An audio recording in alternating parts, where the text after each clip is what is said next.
My name is John Gabrielson. I am your conference director, and it's been a privilege to run this conference for the last 4 years. And I kind of find it cool to introduce this next speaker that you all know and love. He's a personal dear friend of mine, and he blames me for his journey into flat Earth. I guess it partially was my fault. But Rob's a great guy, and he was with the press this morning, and I just want to tell you guys, he did an outstanding job in the media press conference we had, and just knocked it out. Just give him a round of applause. Absolutely. So I hope you guys are enjoying the conference. I've tried to keep us on schedule. I hope everybody got coffee and is having a good time. You guys liking it? All right, excellent. Well, I don't want to cut into Rob's time, so I want to bring up my dear friend, Rob Skiba.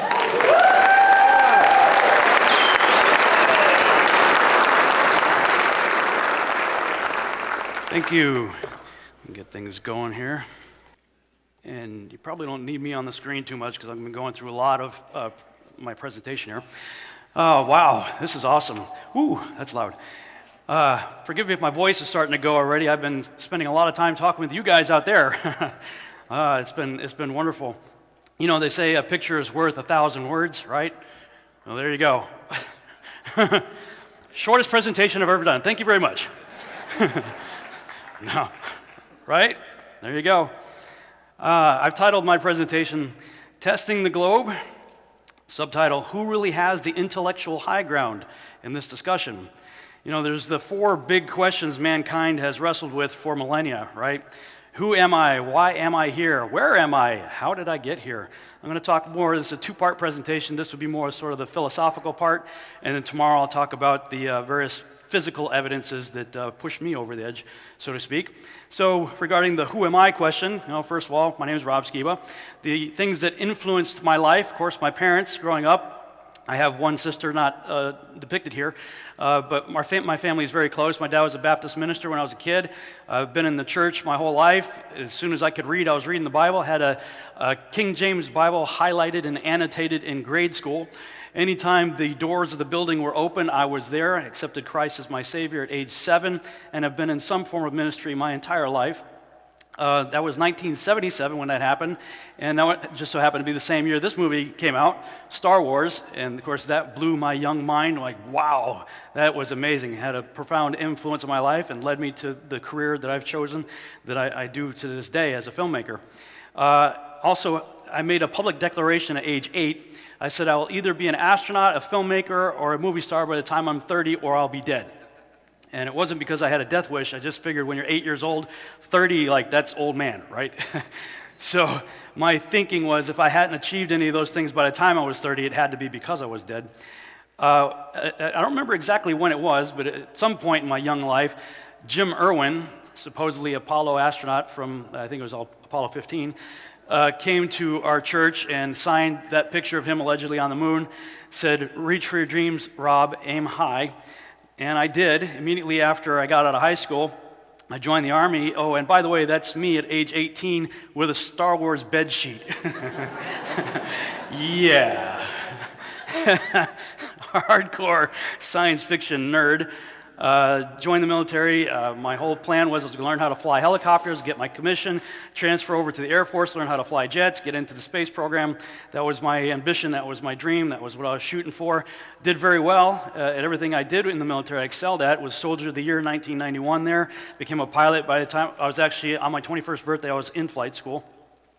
And even after I got out of the military, that didn't work out. My plans, I had, it's a long story, I'll save that, but basically it was an issue that I thought I had with my heart that made me have to get a Class 1 flight physical and do a stress test and all this stuff that basically anytime I was applying for the next level of my training, I got bumped for things outside of my control. And then years later, Father confirmed to me, no, your heart's fine, that just wasn't my plan for you. All these years later, I look back now and say, thank God I never got into NASA. But I left the military in 1993 and, of course, continued to be a sci-fi geek.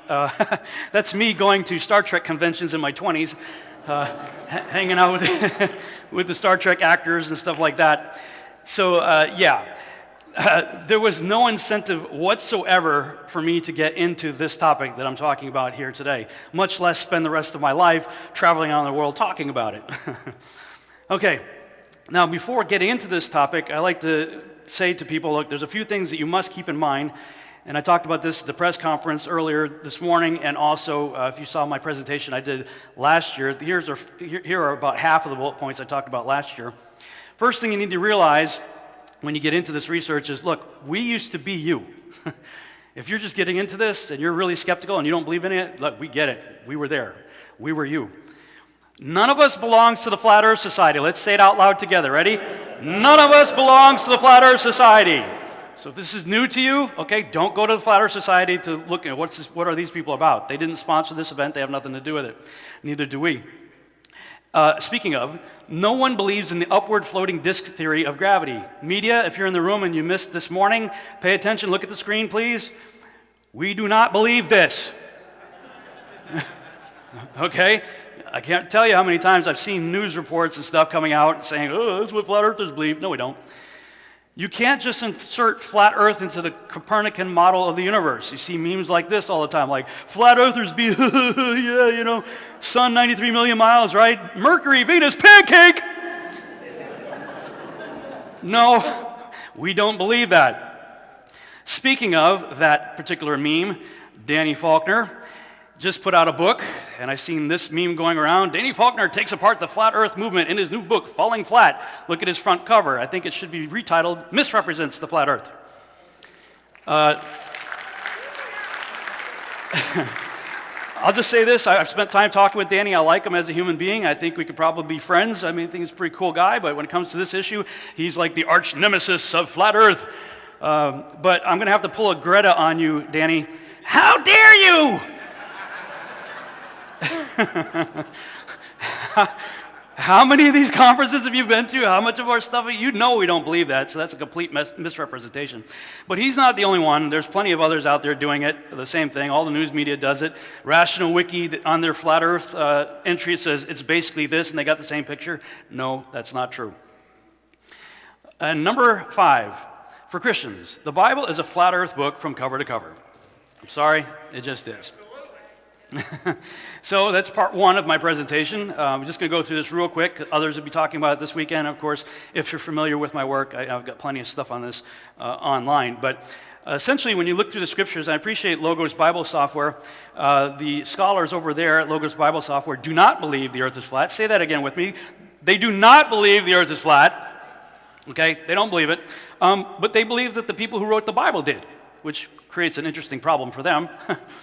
It's like, look, you just make a really articulate case for this is what the words mean, this is what they clearly believed, and then you say you don't believe it. So I don't know what's up with that. But this is their depiction of the ancient Hebrew conception of the universe.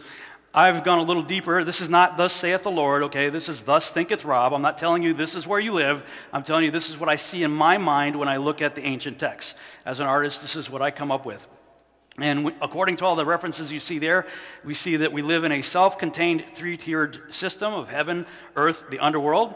There is a solid firmament, dome, vault over us, according to the text you see there. Yahuwah is the pronunciation of the Tetragrammaton that I've chosen. I don't get into fights with people about this. Some say Yahweh, King James says Jehovah, Yehovah. Look, we're talking about 4 consonants, and we're doing the best we can.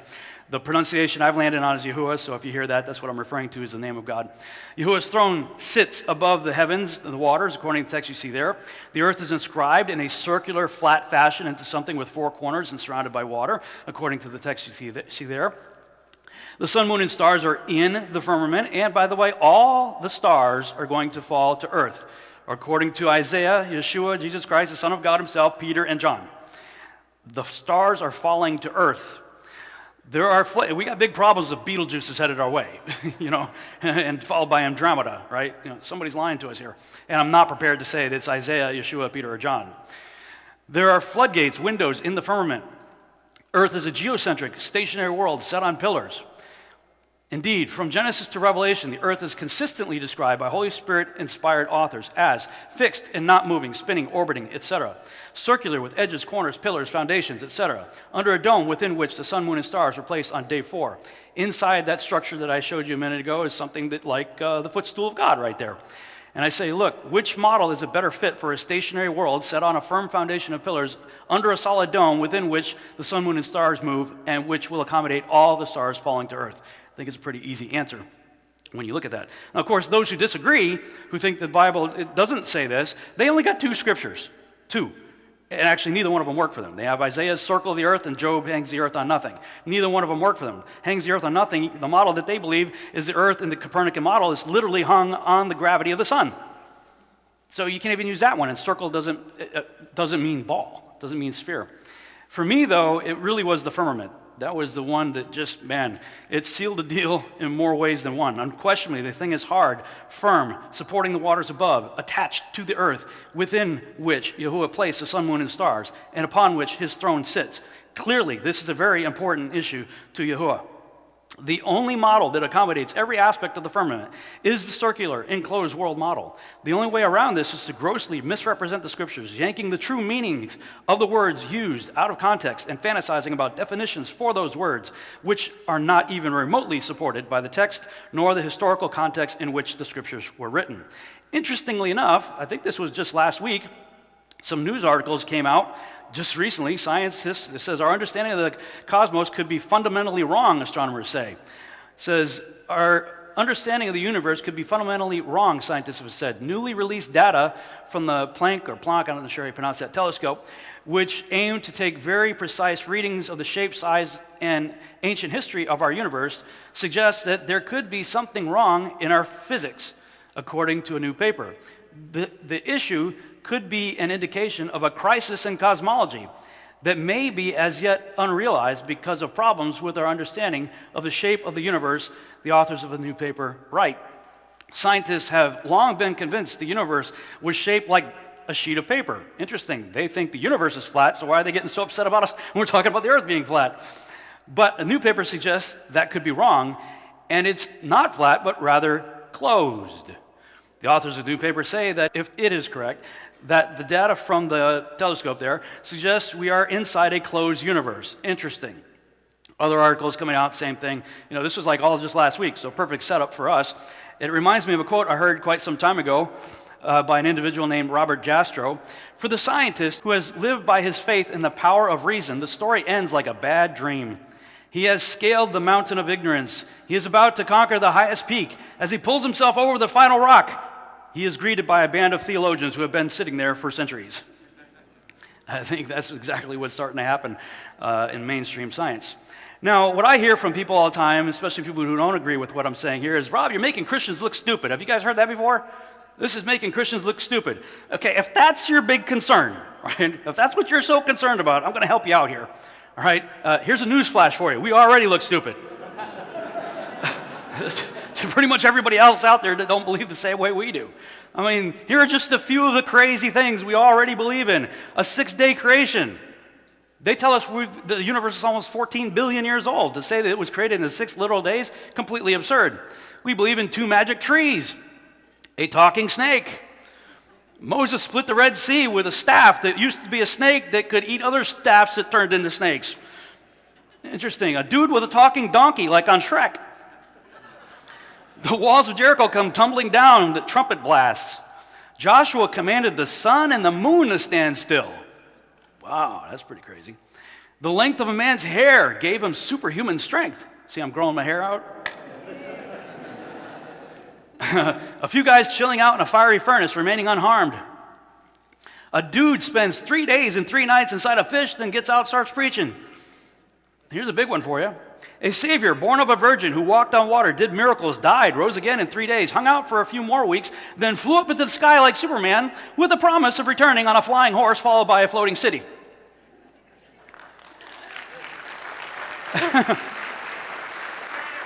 There are a lot more that I just couldn't fit on one slide. Okay? So if your big concern is looking stupid, just embrace the madness. But I knocked on our side of it a little bit here. Let's look at some really stupid things. Let's look at modern cosmology and science that I believe Scripture rightly defines as falsely so-called. Let's look at real stupid.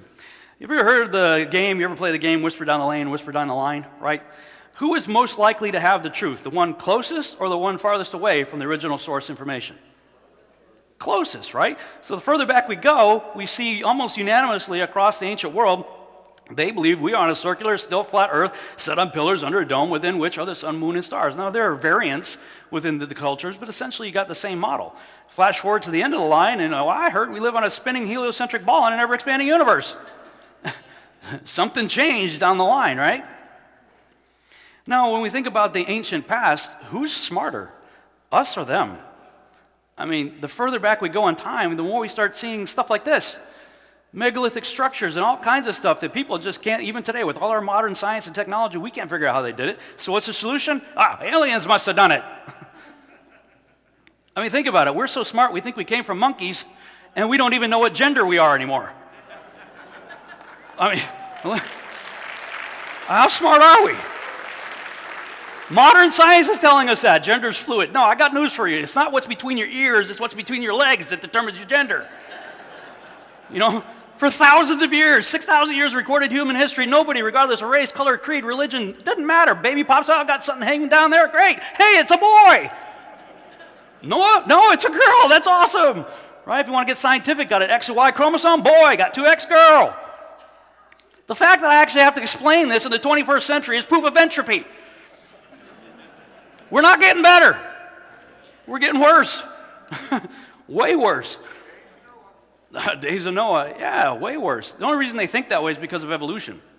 So let's go after that. Let's talk about evolution and the big questions of how did we get here. Here's a video that explains more or less the current view of modern cosmology. The idea that God created the universe went largely unchallenged until the Middle Ages, when scientists made a sacrilegious suggestion based on their observations. The sun, not the Earth, was at the center of the universe. It was a paradigm shift. There is now another way to explain the naturally occurring phenomena around us, and this is science. Since the Middle Ages, scientists have developed sophisticated new theories about the enormity of the universe and our place in it. Theories that often have no room for God. Many phenomena have appeared mysterious or miraculous or magical. And then through the process of science, we've eventually understood them. Scientists gradually realized that the sun really is just one star among a multitude of stars in a gigantic galaxy, having hundreds of billions of such stars. And all this was created in a Big Bang 13.7 billion years ago. But while scientific theories, observations, and experiments tell us where we are in the cosmos, they don't answer the eternal questions: why we're here, and who, if anyone, created us. The amazing thing is that every atom in your body came from a star that exploded. And the atoms in your left hand probably came from a different star than your right hand. It really is the most poetic thing I know about physics. You are all stardust. You couldn't be here if stars hadn't exploded, because the elements, the carbon, nitrogen, oxygen, iron, all the things that matter for evolution weren't created at the beginning of time. They're created in the nuclear furnaces of stars, and the only way they can get into your body is if the stars were kind enough to explode. So forget Jesus. The stars died so that you could be here today, okay? And anyway. By the end of the 1920s, astronomer Edwin Hubble, working with the large 100-inch telescope atop Mount Wilson outside Los Angeles, had established that our galaxy was only one of many galaxies in the universe. When we look out at other galaxies, on average, they're moving away from us. And those that are twice as far away are moving twice as fast. And those that are 3 times as far away are moving 3 times as fast. And of course, that makes us look like we're the center of the universe. Such a condition would imply that we occupy a unique position in the universe, analogous, in a sense, to the ancient conception of a central Earth. This hypothesis cannot be disproved, but it is unwelcome and would only be accepted as a last resort in order to save the phenomena. Therefore, we disregard this possibility. The unwelcome position of a favored location must be avoided at all costs. Such a favored position is intolerable. Several decades ago, we found a problem so great that it was brushed under the carpet for many a decade. And this is the fact that galaxies spin too fast. In fact, 10 times too fast. By rights, the galaxy should fly apart. Therefore, scientists said that we have to have dark matter, a halo of matter that surrounds the galaxy and holds the galaxy together. And what have they discovered? Absolutely nothing. Zilch. What is a little bit perturbing is that after 50 years we still haven't found what the dark matter is. But on the other hand, that doesn't mean they're not there, it just means they're harder to find than we thought. We look out in the universe and 85% of all the gravity that's out there has some mysterious unknown source. We add up all the stars, the galaxies, the planets, the comets, the black holes, the dark clouds, everything out there that we can see, touch, smell, or taste. And it doesn't add up to give us the gravity that we see operating in this universe. So really we should be calling it the dark force, because we don't know if it's made of matter. It could be a profound misnomer, sending people off in thought directions that might not really be the right path. So dark matter is just simply what we call this thing about which we know nothing, responsible for 85% of the gravity of the cosmos. It is the longest standing unsolved problem in modern astrophysics. Dark matter, dark energy. Everything we know about the universe, what we're made of, galaxies, stars, planets, that's all right here. So, according to this chart, we are 96% stupid. So the problem with cosmology is that we keep inventing theories, ad hoc theories, to try to explain the data, such as inflation, dark matter, dark energy, and so on, just to keep patching the theory up. There is a crisis in cosmology. Usually in science, if we're off by a factor of 2 or a factor of 10, we call that horrible. We say something's wrong with the theory. We're off by a factor of 10. However, in cosmology, we're off by a factor of 10 to the 120. That is 1 with 120 zeros after it. This is the largest mismatch between theory and experiment in the history of science. A very large number of universes, perhaps even an infinite number, could in principle exist in a vast hyperspace.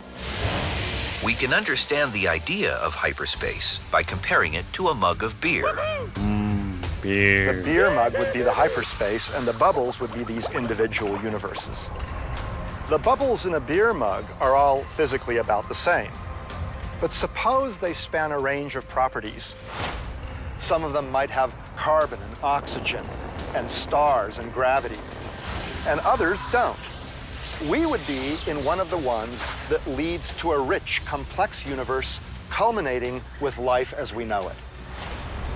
If there are an infinite number of other universes, the fine-tuning that seems to be present in ours isn't an example of God's plan, but rather the law of statistics. Most of these universes wouldn't naturally develop in ways that fostered intelligent life, but a few would. So then the explanation for the specialness of the universe is that we are winners in a gigantic cosmic lottery. It stands to reason that we couldn't be living and discussing this in a universe that was hostile to life. Only the bio-friendly ones get populated with thinking beings. Having a multitude of universes is actually quite a simple and natural consequence of some of the most favored models for the birth and early evolution of our universe. It's kind of like stars and planets. As long as you have the capacity to make one, it's easy to make lots of them. Oh, really?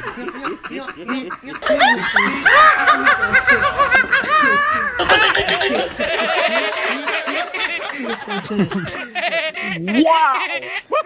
Beer mug hyperspace multi-bubble verse. Really? Beer. Seriously? They're farting out beer bubble universes. Okay? That's what they're doing. Hey, I got an idea. Yep. Multi-beer bubble universe. And they call that science. And they make fun of us? Really? Yeah, I'm not going to take that from them anymore. I'm not going to sit here and let people who think they came from monkeys out of a beer bubble universe ridicule me for looking into what I'm looking into and considering, a possibility. If you guys can think about beer bubble universes, then I can think about a snow globe. Fair enough? Okay, let's move on. Thank you. That's what they're calling science. So again, Christian, if you're worried about looking stupid, look at what they believe. Wow. It just gets crazier and crazier. I mean, talking about being off by 10 to the 120th power. Really? I think Nikola Tesla had it right, and he was starting to see it already in his day, in the beginning of the 20th century, right? Today's scientists have substituted mathematics for experiments, and they wander off through equation after equation and eventually build a structure which has no relation to reality. That's exactly what's happening. And you're seeing more and more articles popping up like this. This is just from a few months ago, April 30th, 2019, Scientific American. Cosmology has some big problems. If you read the article, it talks about, this individual right here says, compounding this problem, most observations of the universe occur experientially and indirectly. Pay attention here. Today's space telescopes provide no direct view of anything. They produce measurements through an interplay of theoretical predictions and pliable parameters in which the model that they've concocted in their head is involved every step of the way. The framework literally frames the problem. It determines where and how to observe. And so, despite the advanced technologies and methods involved, the profound limitations to the endeavor also increase the risk of being led astray by the kind of assumptions that cannot be calculated. He goes on to say, a key piece of the Big Bang paradigm was criticized by one of the theory's original proponents for having become indefensible as a scientific theory. Why? Because inflation theory relies on ad hoc contrivances to accommodate almost any data, and because this proposed physical field is not based on anything with empirical justification. This is probably because a crucial function of inflation is to bridge the transition from an unknowable Big Bang to a physics we can recognize today. So is it science or a convenient invention? He concludes his article by admitting, quote, in order to maintain a mathematically unified theory valid for the entire universe, we must accept that 95% of our cosmos is furnished by completely unknown elements and forces for which we have no empirical evidence whatsoever. I just summarize that by saying, you know what is taught today as fact is really nothing more than unproven ad hoc theories based on presupposition derived from outlandish conjecture, which itself was contrived from sheer fantasy, all of which ends up beautifully illustrated by the hands of artists and published in textbooks as self-evident truth. That's what science has turned into today. All right, so let's move from the origin of the cosmos to issues of the earth and talking about the age of the earth and so forth. How old is the earth and how do we know? Well, for a long time, there's been sort of this war between the ideas of uniformitarianism versus the older ideas of catastrophism. Charles Lyell's multi-volume Principles of Geology was published in the early 1830s. Its subtitle was An Attempt to Explain the Former Changes of the Earth's Surface by Reference to Causes Now in Operation. He was one of the major advocates of an idea known as uniformitarianism, that the Earth was shaped entirely by slow-moving forces still in operation today, acting over a very long period of time. This stood in direct opposition to catastrophism, which described geological changes coming about as the result of abrupt, violent changes. Thus, characters like Charles Lyell looked at the stripes in the rocks, right, and he just assumed millions of years. No proof, nothing. That's the best. That's his best explanation right there. But is it really the best explanation for what we see and how accurate are our dating methods to begin with? I'm reminded of an analogy Kent Hovind used to give, talking about a creationist and an evolutionist looking out over the Grand Canyon. One of them looks at the Grand Canyon and says, wow, look at what the Colorado River did over millions of years. And the creationist says, wow, look what the flood of Noah did in a couple days. You know, your preconceived bias, right, determines how you look at the thing. Now, I already told you I come from a biblical worldview, so let's have a look at what the Bible has to say as a more plausible explanation for some of these things. And interestingly enough, as a young person, I stumbled across the works of this guy right here. How many of you ever heard of Immanuel Velikovsky? Anybody? Not a lot of people here. A couple of interesting books right there, Worlds in Collision and Earth in Upheaval. Those two books actually were instrumental in leading my dad to Christ in a bar in Vietnam. A guy was selling books there. He got those books, started reading them, and my dad was more like an agnostic at the time. But it got him to begin to question the paradigm and evolutionary thought and whatnot, and eventually he became a Christian himself. So those two books have quite a bit of meaning to me on a personal level. But here's a little video I cut together from some of the creation ministries talking about a better explanation for the geological features and the dating of the Earth. What about the age of the Earth? Isn't there evidence for millions of years? And how do we understand all that? Well, first of all, let's look at what the Bible says. If you take the days of creation as ordinary days, and you take all those genealogies in Scripture, if you add it all up, 5 days before Adam, from Adam to Abraham, and then you add up from Abraham until today, you get about 6,000 years. Now, what about all the dating methods that seem to indicate billions of years? Actually, there are hundreds and hundreds of dating methods that you can use to age date things on the Earth. See, one creation scientist I know makes this statement. He says 90% of the methods you can use to age date things on the Earth contradict the billions of years. Only 10% even seem to give the billions of years. But all dating methods have fallible assumptions. Nearly every textbook in Science magazine teaches that the Earth is billions of years old, and the primary dating method used for determining this is what is called radioisotope dating, or radiometric dating. Now, this is a reliable method for measuring absolute ages of rocks and the age of the Earth, right? First off, many scientists now regard the age of the Earth to be between 4.55 and 4.6 billion years old. Okay, so if this method is reliable and accurate, why the 50 million year discrepancy? That seems like a lot. But let's get into some details here and see what's going on. Keep in mind that there's all kinds of scientific jargon on this topic, and so we'll just present a very straightforward, simplified version. Radiometric dating is the process of estimating the ages of rocks based on the decay into other kinds of atoms. For instance, uranium will radioactively decay through a series of steps until it becomes the stable element called lead. The original element is called the parent element, and the end result is called the daughter element. Radioisotope dating is commonly used to date igneous rocks, rocks which formed when hot molten material cooled and solidified. The dating clock started when the rock cooled. During the molten state, it is assumed that the intense heat forced any gaseous daughter elements to escape. It is assumed that once the rock cooled, no more atoms escaped, and any daughter element now found in the rock is a result of radioactive decay since that rock formed. The decay rate is measured in terms of half-life. That is, the length of time it takes half of the remaining atoms of a radioactive parent element to decay. Now, of course, that can be measured in a laboratory, and it is assumed that since we know the decay rate, we can calculate backwards and come up with the age of the rock. But is that all there is to it?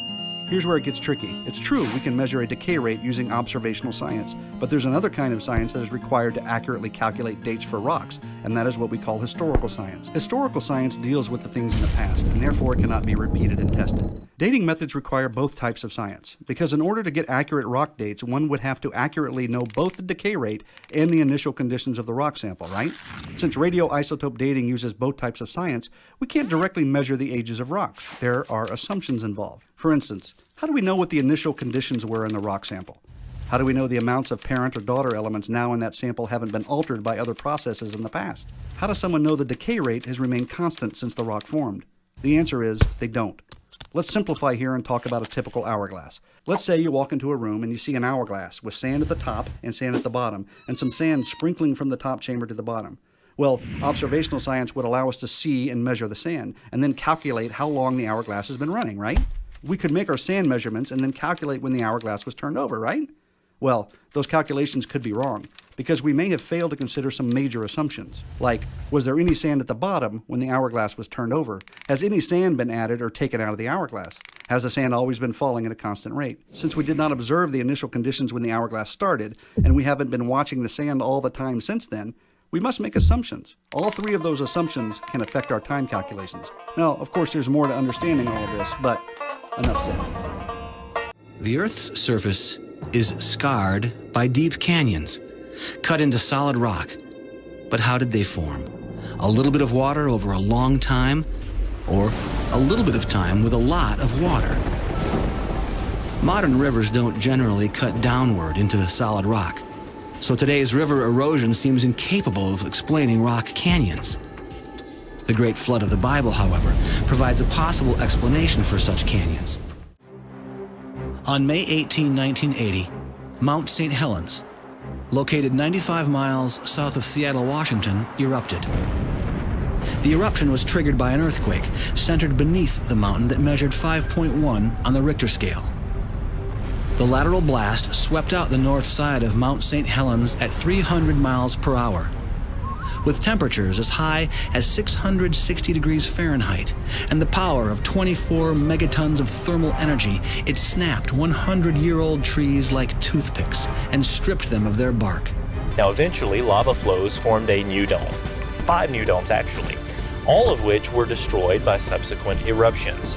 But the sixth dome that formed between October 1980 and 86 is what you see today. It's composed of 2.6 billion cubic feet of lava, and it's quite young, having finished forming just over 30 years ago. Well, in 1996, geologists sent rocks from the lava dome to be radiometrically dated. Now, they used a method called potassium argon.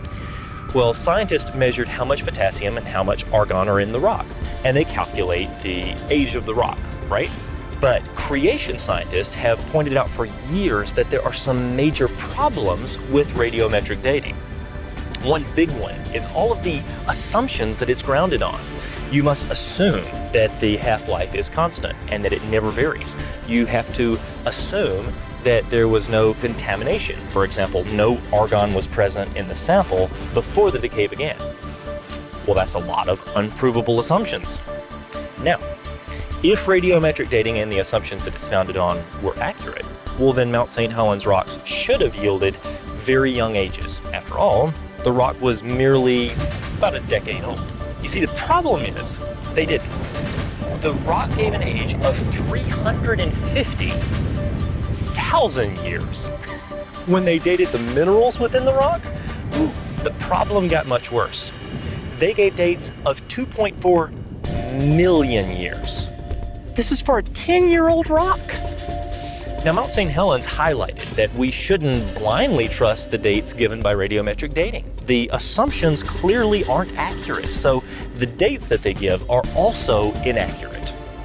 Instead of trusting a method that doesn't even give correct ages for rocks of known age, well, maybe we should trust the Bible's history, which tells us that our Earth is around 6,000 years old. Before the famous eruption at Mount St. Helens, scientists were mostly familiar with slow-acting examples of geologic change. But at Mount St. Helens, geologists watched the Earth's surface change quite rapidly. Icebergs were buried in hot avalanche material. They melted and formed badlands in days. Eruptions on May 18 and June 10 produced fine layers in hours. On June 10, mud flows cut zigzag canyons 100 feet deep in soft sand and mud, complete with perpendicular side canyons.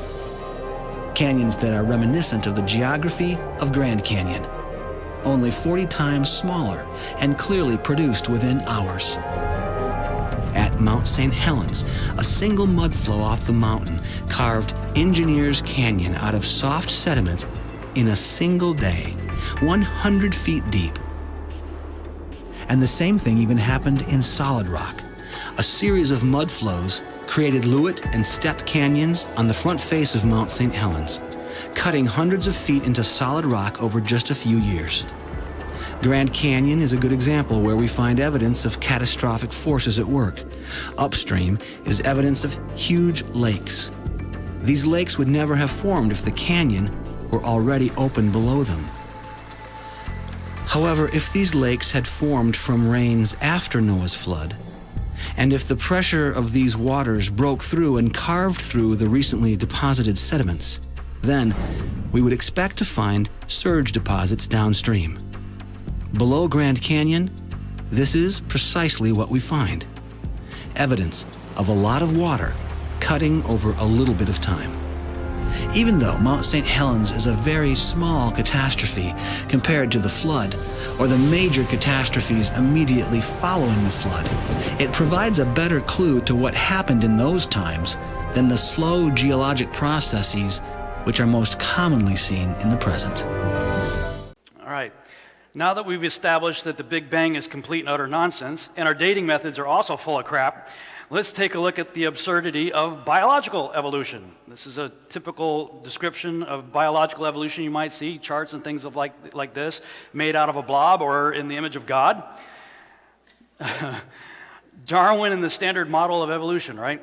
How many of you have heard that we share 98% of our genome with chimpanzees? Have you guys heard that before, taught in school? You know, that's one of the reasons they say we evolved from apes, because we supposedly share 98% of our genome with chimps. Okay, the clip I'm about to show you is not from a creationist. It's from an evolutionary-minded group of people describing how they got those numbers. Check it out. When researchers sat down to compare the chimp and human genomes, those single-letter differences were easy to tally, but the big mismatch sections weren't. For example, if a genetic paragraph, thousands of letters long, appears twice in a human scroll, but only once in its chimp counterpart, should that second human copy count as thousands of changes, or just one? And what about identical paragraphs that appear in both genomes, but in different places, or in reverse order, or broken up into pieces? Rather than monkey around with these difficult questions, the researchers simply excluded all the large mismatch sections, a whopping 1.3 billion letters in all, and performed a letter-by-letter comparison on the remaining 2.4 billion, which turned out to be 98.77% identical. So, yes, we share 99% of our DNA with chimps if we ignore 18% of their genome and 25% of ours. Yeah, that makes sense. What? That wouldn't make sense in any other context. Nobody would buy that, right? Wow, okay. And this is why more and more scientists, even secular scientists, are starting to steer away from the standard Darwinian model. It's so full of holes and assumptions. In fact, when Francis Crick and James Watson discovered DNA, they immediately knew this could not have evolved by random chance mutation. So what is their solution? Aliens! Aliens must have done it, right? The late Nobel Prize winner, Professor Francis Crick, along with British chemist Leslie Oriel, proposed the theory of directed panspermia in 1973. A co-discoverer of the double helical structure of DNA molecule, Crick found it impossible that the complexity of DNA could have evolved naturally. So good thing Giorgio wasn't around back then, right? Panspermia, I don't know, therefore aliens. The idea of panspermia was born. The idea of ancient aliens must have seeded our world, kick-started evolution. And this is now becoming the new standard. Thus, when asked if intelligent design was a plausible solution to the evolution of man, this is what Professor Richard Dawkins had to say. It sounds very laudable to teach the controversy, to teach both theories, but there aren't two theories. There's only one theory around. There's only one game in town as far as serious science is concerned. Of course, you get negative reactions from creationists, but who cares about creationists? They don't know anything. We're Johnny-come-latelys. We live in the cosmic boondocks. We emerged from microbes and muck. Apes are our cousins. You don't believe that the Earth is round only if you're an astronaut. You don't believe Napoleon existed only if you're a historian. You believe these things because they're facts proved by evidence. Evolution is also a demonstrated fact. The truth really is out there. It's not a matter of opinion. You have written that God is a psychotic delinquent invented by mad, deluded people. No, I didn't say quite that. I said something rather better than that. Oh, well, please tell us what you said. Please tell us what you said. Well, I would have to read it from the book. No, please. The God of the Old Testament is arguably the most unpleasant character in all fiction. Jealous and proud of it. A petty, unjust, unforgiving control freak. A vindictive, bloodthirsty ethnic cleanser. A misogynistic, homophobic, racist, infanticidal, genocidal, filicidal, pestilential, megalomaniacal, sadomasochistic, capriciously malevolent bully. So that's what you think of God? Yeah. So you believe it's liberating to tell people that there is no God? I think a lot of people, when they give up God, feel a great sense of release and freedom. Well, then who did create the heavens and the earth? Why do you use the word who? You see, you immediately beg the question by using the word who. Well, then how did it get created? Well, by a very slow process. Well, how did it start? Nobody knows how it started. We know the kind of event that it must have been. We know the sort of event that must have happened for the origin of life. And what was that? It was the origin of the first self-replicating molecule. Right, and how did that happen? I told you we don't know. So you have no idea how it started? No, nor has anybody. Nor has anyone else. Evolution is a fact. It's documented by science. Right, and how did that happen? I told you we don't know. Believe these things because they're facts proved by evidence. So you have no idea how it started? Nor has anybody. Nor has anyone else. What do you think is the possibility that intelligent design might turn out to be the answer to some issues in genetics or in evolution? It could come about in the following way. It could be that at some earlier time, somewhere in the universe, a civilization evolved by probably some kind of Darwinian means to a very, very high level of technology and designed a form of life that they seeded onto perhaps this planet. Now, that is a possibility and an intriguing possibility. And I suppose it's possible that you might find evidence for that if you look at the details of biochemistry, molecular biology. You might find a signature of some sort of designer. Wait a second. Richard Dawkins thought intelligent design might be a legitimate pursuit? And that designer could well be a higher intelligence from elsewhere in the universe. Well, but that higher intelligence would itself have had to have come about by some explicable or ultimately explicable process. It couldn't have just jumped into existence spontaneously. That's the point. So Professor Dawkins was not against intelligent design, just certain types of designers, such as God. Many people are extremely illogical. I'm skeptical of the claim. I'm skeptical. I'm skeptical. Yes, skeptical. I'm skeptical.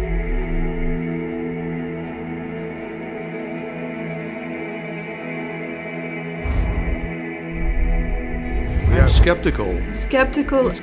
Skeptical. Skeptical of claims for the ability of random mutations and natural selection to account for the complexity. the complexity, the complexity. To account for the complexity of life.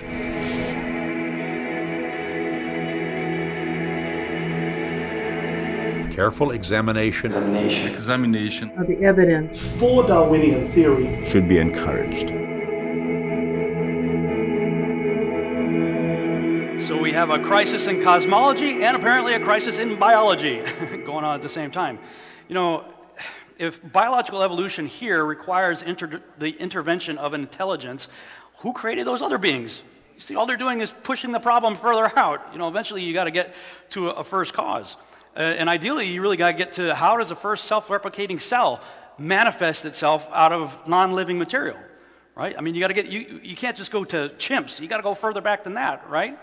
Well, I mean, they're forced to go on faith. Ooh, that's that crazy religious word, right? Because they have no evidence for what they're talking about. And yet, over and over and over again, we're seeing stuff like this, aren't we? Article after article talking about other Earth-like planets out there. You know, there could be 1 billion Earths in our galaxy alone, 40 billion, 8.8 billion. Oh, and incidentally, they're finding all these Earths by looking through telescopes millions of light years away, or even thousands of light years away. Both are absurd. You know how far a light year is? Yeah, it's nearly 6 trillion miles. They're telling us they're spotting black holes 55 million light years away.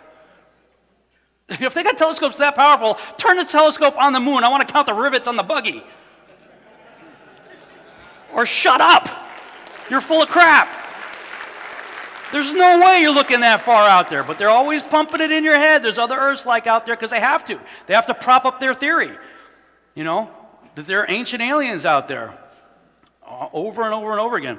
Well, this next video shows how life forming from non-living matter is simply impossible, whether we're talking about here on Earth or elsewhere in the cosmos. What is faith? It is belief in the absence of evidence. Now, I don't propose to tell anybody what to believe, but for me, believing when there's no compelling evidence is a mistake. The idea is to withhold belief until there is compelling evidence. When I talk to the public about astronomy and this question of life elsewhere in the universe, the most commonly held viewpoint I encounter is surely it's impossible that we could be alone in the universe. After all, how could it be amongst this unimaginable number of opportunities for life to get going? It only happened once, only here. And this is a viewpoint held by many scientists and talking heads in popular media too. Do you think that there is life outside of Earth, intelligent life in the universe? Absolutely, there is life elsewhere, and almost certainly intelligent life. It has to be. The odds are just overwhelming.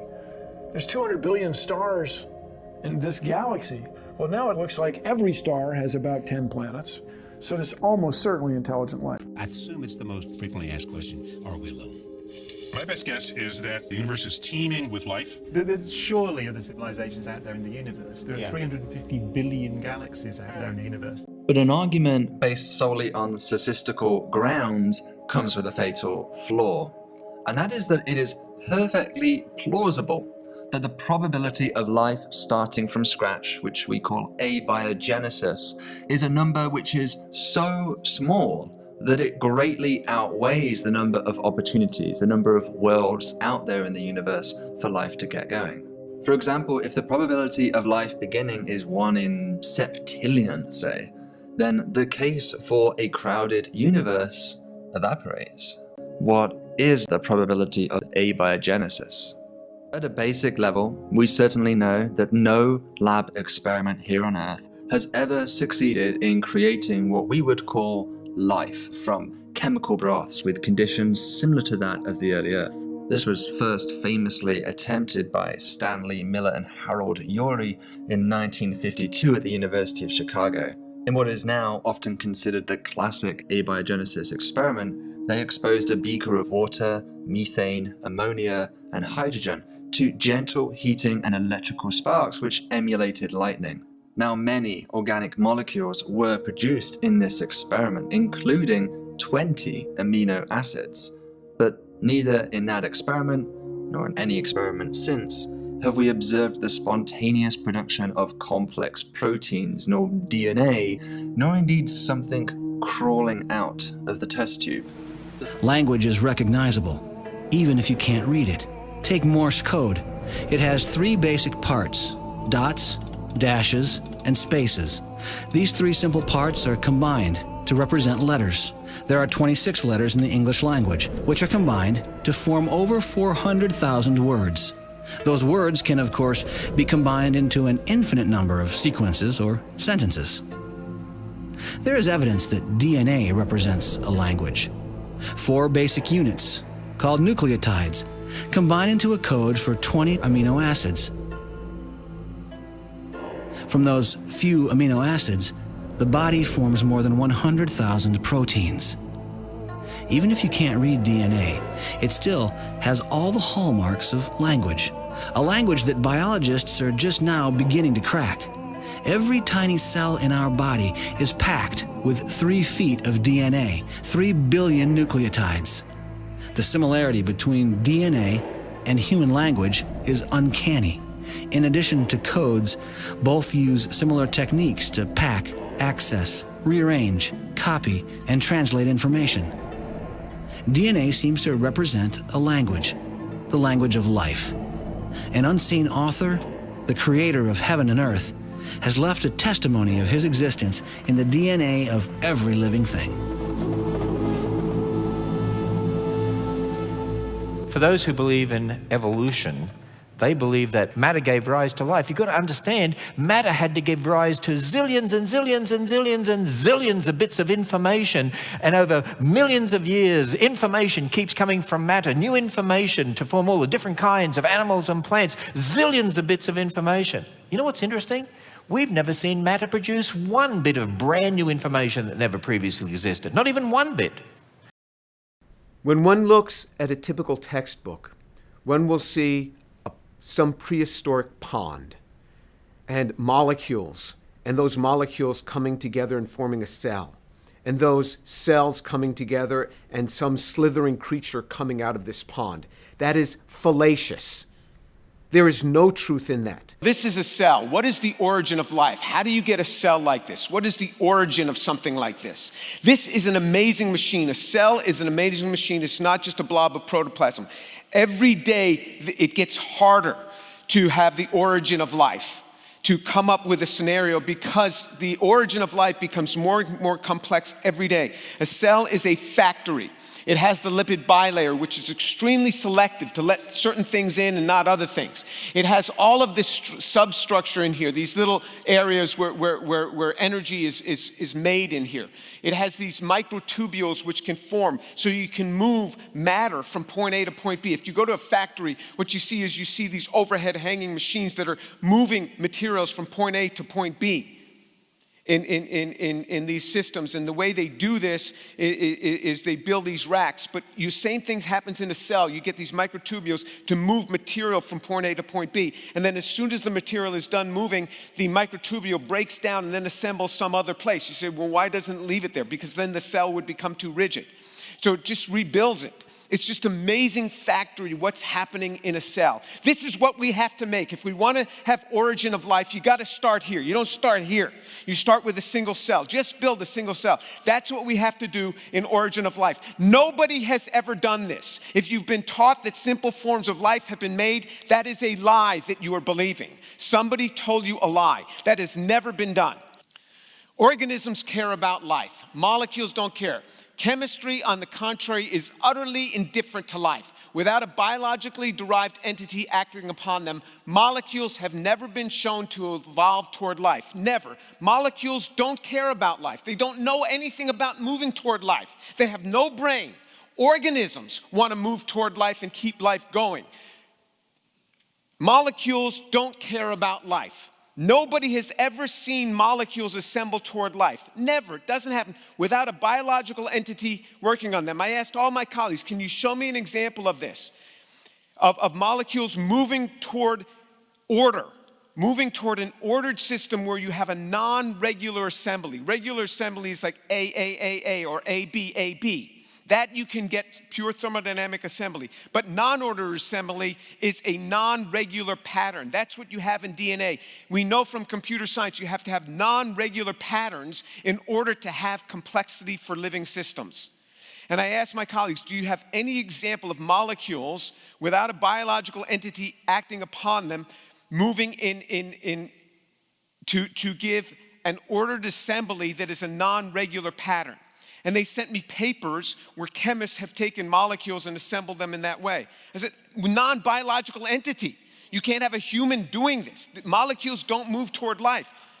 Well, even if you want to have molecules move toward life and you have human beings working upon them, can the human beings do it? And the answer is no. So almost every chemical synthesis experiment in origin of life research can be summed up by a protocol analogous to this. They purchase chemicals generally in high purity from a chemical company. All right, so that's what they do. They first purchase the chemicals. They mix those chemicals together in water in high concentrations in a specific order under some set of carefully devised conditions in a modern lab. Then they can obtain a mixture of compounds that have a resemblance to one or more of the basic 4 classes of chemicals needed for life. So what you need for life is you need carbohydrates, nucleic acids, amino acids, and lipids. That's what we know. All life we know composes those 4 building blocks. So they try to make those 4 building blocks. Then they publish a paper making bold assertions about origin of life from these functionless crude mixtures of stereochemically scrambled intermediates, much like Miller did in 1952. Nothing has changed in 66 years. Nothing. Nothing's changed. Exactly where we were in 1952 is exactly where we have remained. Think about what's been done in science in the past 60 years. Nothing has changed in origin of life studies in 66 years. That's important to realize. Then you engage with the ever gullible press to dial up the knob of unjustified extrapolations. Watch the mesmerized layperson exclaim, "You see, scientists understand how life formed." Then you encourage a generation of science textbook writers to make colorful, deceptive cartoons of raw chemicals assembling from cells which then emerge as slithering creatures from a prehistoric pond. That is exactly what is done every one of their experiments. So what do I say when someone asks me, do you believe there is life elsewhere in the universe? Carl Sagan once famously wrote that faith is belief in the absence of evidence. And honestly, any scientist who says there has to be life out there is putting forward a position of faith, not one supported by observational evidence and statistical reasoning. So where are we putting our faith, ultimately? When it comes to belief, here are our choices. In the beginning, God created the heavens and the earth, and he made us in his own image. Or, in the beginning, nothing farted out the heavens and the earth that we got here from goo to you by way of the zoo. Or, nothing farted out the heavens and the earth, and E.T. seeded the goo to make you. Basically, these are our choices, guys. When you proceed from a false premise, your conclusions are going to be sheer madness. This is why we have so many crisis scenarios going on in so-called modern science. And it brings me to my last slide here. Which one is it then? We have all our government-funded textbooks telling us we live on an oblate spheroid. We have this guy saying, no, it's a pear shape. You have NASA and other government organizations like NASA showing us perfectly spherical worlds, and then you have the Bible saying, nope, you live in a snow globe. So which one is it? I say, look, as for me and my house, let God be true and every man a liar. You can laugh at me, you can mock me for saying that, but if you believe you're an evolved ape that got here from goo to you by way of the zoo out of a rock that was spit out of an exploding dot, you don't have the intellectual high ground in this discussion. Sorry to break it to you. And when it comes to evidence, you know, my whole life experience points to the truth of the scriptures. I've had no reason to doubt it. And then when you start seeing other evidences like this, it just confirms all the more that I'm going to trust it for cosmology as well. Thank you. Thanks so much for watching. I hope you enjoyed this video presentation. If you did, please subscribe to my YouTube channel, like the video, and share it on your favorite social media sites. There's a lot more to come, so stay tuned and we'll see you back next time.